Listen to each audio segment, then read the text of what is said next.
Have you ever seen or read his dark materials and pondered over the possibilities that a device such as the alethiometer could present in real life? Well, what if I told you that such a device was not only fiction, it existed in the real world? Hi everyone, I'm Akash and it gives me immense pleasure to introduce the first video of our channel, Astrolgia. My personal journey in astrology started as a critic, but after first hand seeing how some of the predictions given by astrologers fructified in real life, it forced me to stop and take a serious look at the science. As I started studying it, I found it to be extraordinary.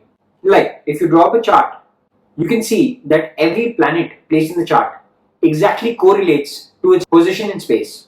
In fact, while the world was still debating whether the earth is flat or not, Vedic sages had already figured out the effects of Earth's wobble on the calculations of the zodiac.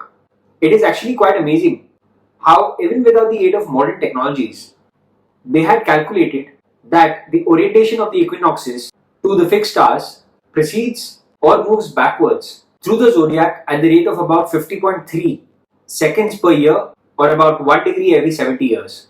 This adds up to about 24 degrees in 2000 years. At Astrolgia, we want to help you understand this science further. With that, let's get started. The term Vedic comes from the word Veda, which literally means knowledge. Now, Jyotish is one of the 6 limbs of Vedanta. Just as Veda has 6 limbs, Jyotish also has 6 limbs. Let's just call it branches for now, for simplicity's sake. So, the 6 branches of Jyotish are as follows. You have Gola, Ganita, Jataka, Prashna, Muhurata and Nimitta. Now, let's understand the meaning and role of each of these limbs or branches in astrology. The first one we come to is Gola. As the name suggests, Gola signifies something round. So what this means is that this branch focuses on the movement of the 9 planets around the Earth. You can say it's observational astronomy in space. The second branch is Ganita. Ganita, as the name suggests, means calculations. This branch deals with computations and mathematical calculations. To prepare the horoscope, it involves a great deal of mathematical understanding, as well as astronomy to compute the position of the constellations or Nakshatras and planets. If you want, you can refer to a great classic in this field, which is Surya Siddhanta. Now, the third branch we come to is Jataka, which means natal astrology. It deals with interpretation of birth charts. Most classics, such as Brihad Jataka, Brihad Parashara Hora Shastra or BPHS, and most modern books on Vedic astrology primarily deal with this branch. Fourth branch is Prashna, which means horary astrology. This limb deals with various questions that arise in a native's mind, as human minds are filled with so many questions and ifs and buts about his or his belonging regarding various issues.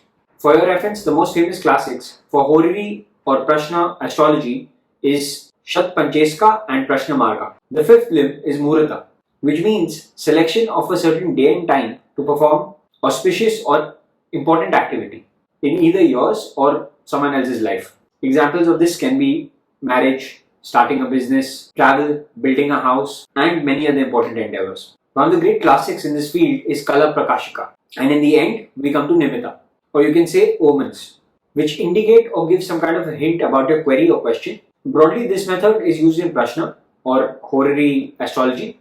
It's one of the least understood branches of astrology. Now, let's pick from the golden compass example that I've given above. Let us construct our alethiometer. We'll call this alethiometer as Kundli. Only difference will be, this will be a far more simpler version and one that you'll be able to decipher without the use of any books. Also, it will not contain 36 symbols but just 12 houses.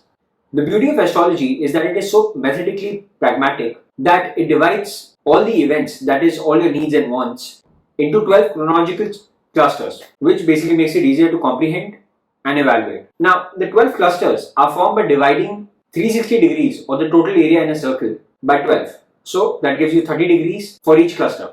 These are essentially called houses in astrology. Each house has its own primary as well as other significances associated to it. Let me provide you a short description of the houses below for your understanding. Now, the progression of Kundli is anti-clockwise. So, let's start first with house 1. So, whose chart are we drawing basically? Yours, right? So, the first house denotes you, yourself, your body. This house is also called as the Lagna or ascendant. This is essentially the zodiac sign which is rising on the eastern horizon when you were born. So, you can say this is the start of your blueprint. House 2, this house denotes your family. House 3, this house denotes your siblings as well as your neighbors. House 4, this house denotes your mother, your home, your land, vehicles, and your primary education. House 5 denotes intelligence, children, happiness, health, and your graduation as well as your undergraduation education. House 6, this house denotes your job, illnesses, servants, diseases, etc. House 7, this house denotes your spouse, marriage, mass communication with society, as well as other things. House 8 denotes longevity, inheritance, accident, obstruction, etc. House 9, this house denotes your higher education, that is your post graduation and above, enlightenment, teacher, guru, father, religiousness, spirituality, as well as foreign travels. House 10, this denotes your father, your success, status, honor, dignity, fame, and authority.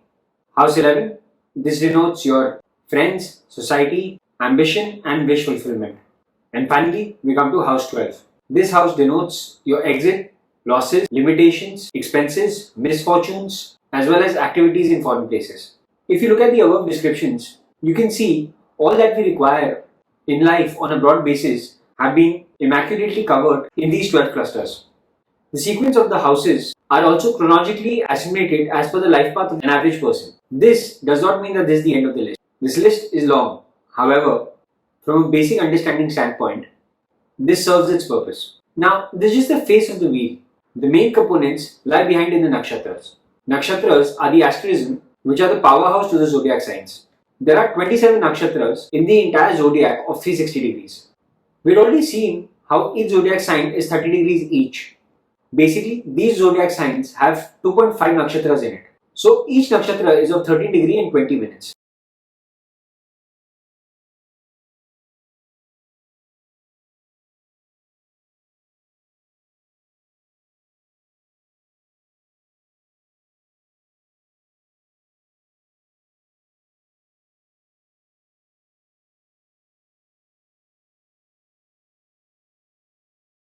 We deal with 9 grahas. In astrology, we call the heavenly bodies as grahas and not planets. However, due to simplicity's sake, you shall see us using the word planets going forward. If you found this video helpful, then please don't forget to like and subscribe to this channel. If you would like, we have videos in other languages as well, which are up on our sister channel. Thank you so much for watching.